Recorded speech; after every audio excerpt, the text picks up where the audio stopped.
こんにちは皆さん。私の部屋へようこそ. Hello, I hope that you are well.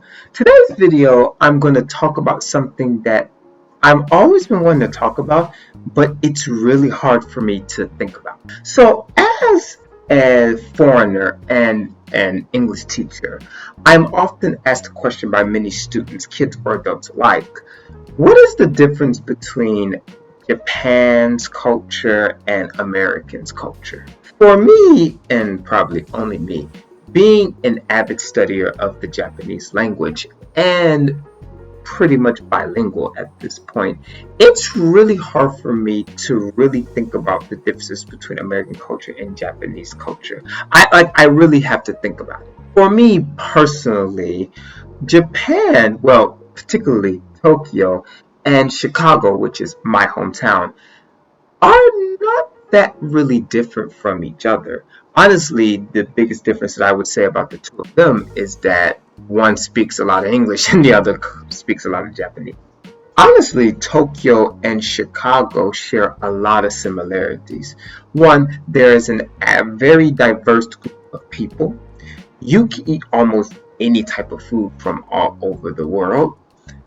It is very kind to foreigners as well, which is things that I do like in Tokyo. But if I slowly think about it, there are a few key and really specific differences between the two countries. So today's video is actually talking about the differences between Japan and America.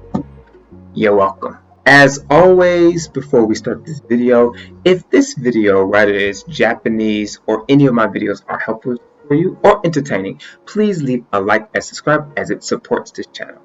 Let's get into the video.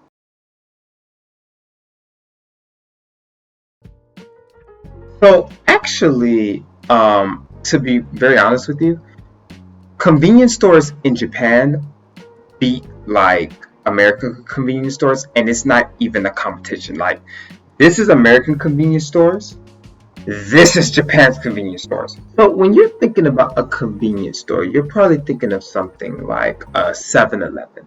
But in Japan, there are actually several kinds of convenience stores. There's a 7-Eleven, there's a Lawson's, there's a Family Mart, there's a Mini Stop, and then there are like several other like third-party convenience stores. But there are a plethora of convenience stores throughout the country of Japan. Now let's compare an average convenience store to Japan, okay? Let's use 7-Eleven since it's probably the most common one and easy to understand. In America, 7-Eleven, there's typically food, but there are more snacks than food, right? And there, of course, there are American style drinks, and they're open 24/7, okay? Now, when you come to Japan and you go to a 7-Eleven, a 7-Eleven is almost like your second home, actually. So in the 7-Eleven in Japan, you can do the normal things. You can get certain drinks, you can get food, and it's open 24/7 in most cases. But the difference between Japan convenience stores and American convenience stores is that you basically can do everything else. I can print documents there at any point of the night. I can even pay my bills. I can get tickets. I can get anime goods. I can almost do anything in a 7-Eleven but just sleep.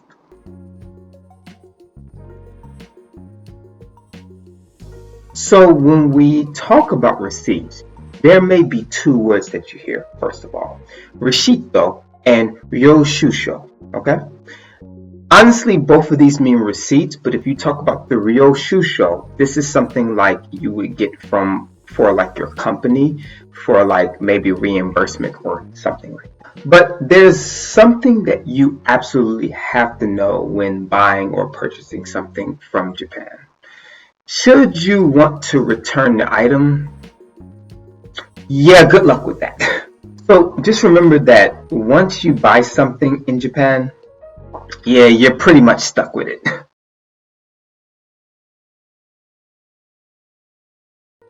Food is 100 times better here. That's that.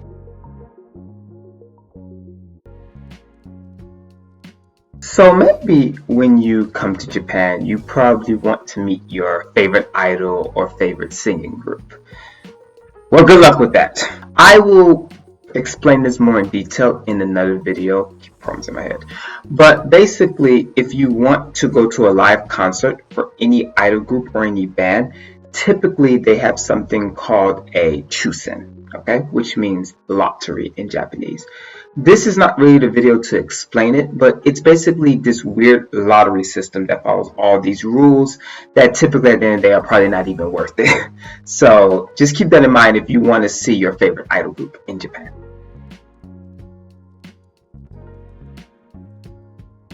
There are no guns in Japan, which makes this country a lot safer. Not only that, it's really hard to get a gun.